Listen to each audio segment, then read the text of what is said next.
ቻይና ንመንግስት ሽወደን ኣብ ጉዳይ ስነ ስርዓት ሽልማት ቻይናዊ ሽወደናዊ እሱራ መልኪቱን ሽወደን ዝሃበቶ መጠንቀቕታ ተቐባልነት ከም ዘይብሉ ተሓቢሩ።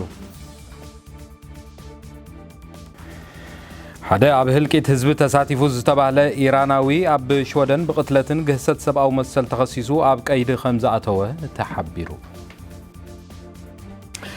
ሰላም ክቡራት ተኸታተልቲ አልኮምፒስ ትግርኛ ካብ ስቱድዮ ምስ መሳርሕተይ ሰላምታ ብምቕዳም ናብ ዝርዝር ዜና ክእትወኩም እየ። ማሕር ብርሃን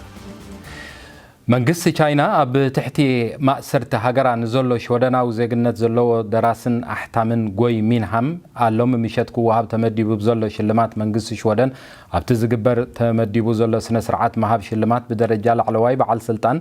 እንተተሳቲፉ ብዝምድና ሽወደንን ቻይናን ሳዕብየን ክህልዎ ይኽብል ከም ዘጠንቀቐ ኣብ ሽወደን ኣምባሳደር ቻይና ጎይ ኮኒንግዩ ሎሚ መዓልቲ ብዝሃቦ ጋዜጣዊ መብርሂ ኣፍሊጡ። እቲ ኣምባሳደር እንታይ ዓይነት ሳዕብየን ከም ዘኸትል ገሊጹ እኳ እንተዘይሓበረ ውክልና መንግስቲ ሽወደን ኣብቲ ስነ ስርዓት ዓቢ ፖለቲካዊ ትርጉም ስለ ዘለዎ መንግስቲ ቻይና ብሸለልትነት ዝሓልፎ ከም ዘይኮነ ኣነፂሩ።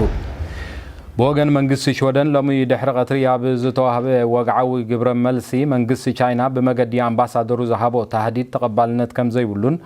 ኣብ ሽወደን ዘሎ መሰላት ነፃነት ምዝራብን ምእካብን ዜጋታትን ማሕበራትን ክጥቀሙን ንማንም ንዝደለይዎ ሰባት ክሽልሙን ከም ዝኽእሉ እዚ ከዓ ዝኾነ ናይ ደገ ሓይሊ መንግስቲ ሽወደን እንታይን ኣበይን ክሳተፍ ከም ዘለዎ ክእዝዝ ምፍታኑ ተቐባልነት የብሉን ብምባል ሚኒስተር ጉዳያት ወፃኢ ሽወደን ኣና ሊንደ ኣብ ዝሃበቶ ግብረ መልሲ ኣፍሊጣ። መሰረት ሓበሬታ ማዕከናት ዜና ኣብ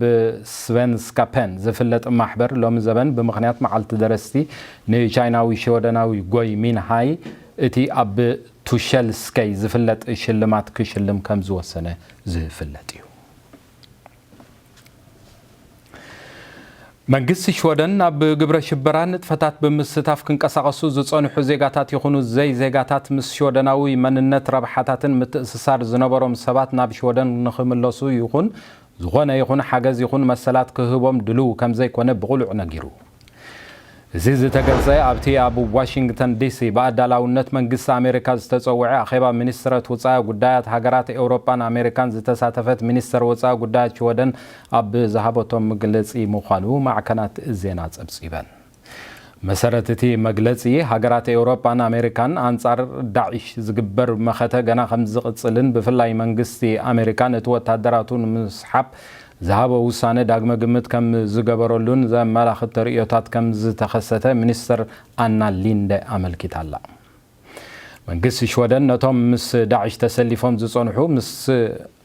መንነት ሽወደን ርክብ ዘለዎም ካብ ማእሰርቲ ኩርዳውያንን ኣብ ካልኦት ሃገራት ማእከላይ ምብራቕን ዝርከቡ ሰባት ናብ ሽወደን ንኽመፁ ይኹን ቆንስላዊ ሓገዝ ከም ዘይግበረሎም ከተሓሳስብ ከም ዝጸንሐ ይዝከር። ሰልፊ ሽወደን ዴሞክራሲ ኤስዲ ንባይቶ ሽወደን ብዘቕረቦ ወግዓዊ ምልክታ ምድማፅ አንጻር ሚኒስተር ፍትሒ ሽወደን ካብ ስልጣኑ ንምውራድ ዝዓለመ መሃብ ድምፂ ዓብላሊ ድምፂ ከም ዘይረኸበን እቲ ሚኒስተር ኣብ ዘለዎ ስልጣን ክቕፅል ከም ዝተወሰነ ሎሚ መዓልቲ ተሓቢሩ። ሰልፊ ሽወደን ንዴሞክራሲ ነዚ ናይ ምድማፅ ስጉምቲ ክግበር ዝደለየሉ ምኽንያት ኣብ ስልጣን ዘሎ መንግስቲ ሽወደን ብሓፈሻ ሚኒስተር ፍትሒ ሞርጋን ዮሃንሶን ከዓ ብፍላይ ነቲ በቢግዚኡ ካብ ቁፅፅር ወፃኢ እንዳኾነ ዝመፅእ ዘሎ ጉጅላዊ ስራሓት ገበናዊ ቅትለትን ንምቁፅፃር ብቑዕ ስራሕ ስለ ዘየካየደ ካብ ዝብል ምዃኑ እቲ ሰልፊ ብዘውፅኦ መግለፂ ኣመልኪቱ።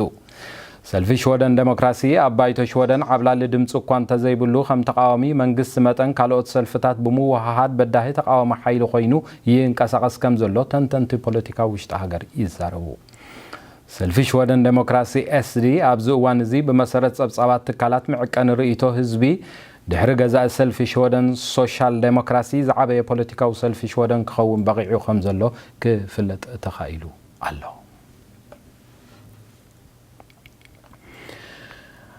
ኣብ ኢራን ኣብ ዝርከብ ዝተፈላለዩ ቦታታት ኣብ ምርሻን ሰባትን ኢድ ኣለዎ ተባሂሉ ዝተጠርጠረ ኢራናዊ ኣብ ማዕርፎ ነፈርቲ ኣርላንዳ ስቶክሆልም ብገበን መሰል ደቂ ሰብ ተጠርጢሩ ከም ዝተታሕዘ ቤት ጽሕፈት ኣኽባር ሕጊ ሽወደን ሓቢሩ።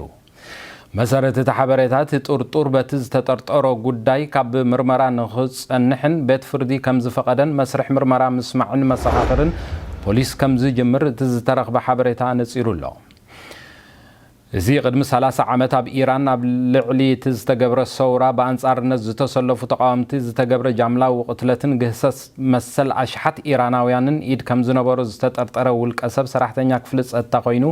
ኣብዚ ተገበሩ ገበናት ከም ዝተሳተፈ ዝሕብሩ ናይ ዓይኒ መሰኻኽር ብህይወት ዝተረፉ ግዳያትን ንፖሊስ ወደን ብዛሃብዎ ጥቆማ ከም ዝተታሕዘ ክፍለጥ ተኻኢሉ ኣሎ እቲ ጥርጡር ናብ ሽወደን ዝመጸሉ ምኽንያት ስድራ ቤት ንምብጻሕ መንባሩ ጸብጸባት ማዕከናት ዜና የመልክት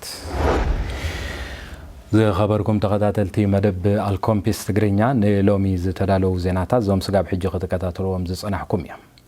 አነን መሳርሕተይን ካብ ስቱዲዮ ብሩኽ ናይ ቀዳመ ሰንበት ግዜ